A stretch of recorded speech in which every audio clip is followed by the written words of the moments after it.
જીવ, જગત ને શિવ. હરેક જીવન, હરેક જીવનું જીવન આ ત્રણ શબ્દમાં પૂર્ણ થાય છે. પણ આ જીવ એ કયા જીવો, કયા પ્રકારના જીવો? તો એક સામાન્ય જીવ જે જન્મે છે અને મૃત્યુ પામે છે. જે સમજણમાં આવ્યું, જે વિચારમાં આવ્યું, સાચું ખોટું, ઈટ ડ્રિંક એન્ડ બી મેરી, ખાઓ પીઓ અને મજા કરો, સામાન્ય જીવ છે.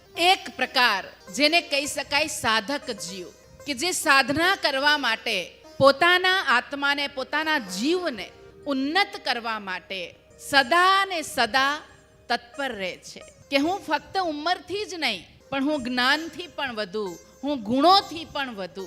સાધના ફક્ત એટલી જ નથી. માલા તો કરમે ફિરે, જીભ ફિરે મુખ માહી, મનવા તો ચહુદીસ ફિરે, વો સુમિરન નાહી. માળા હાથમાં ફરતી હોય, મન ચારે દિશામાં ફરતું હોય, જીભ મુખમાં ફરતી હોય, અને આપણે હજારો નામ ભગવાનના લઈએ, તો એ નામ સ્મરણ એ સ્મરણ નથી, એ મરણ છે. પણ દિલથી સ્મરણ એ તરણ છે.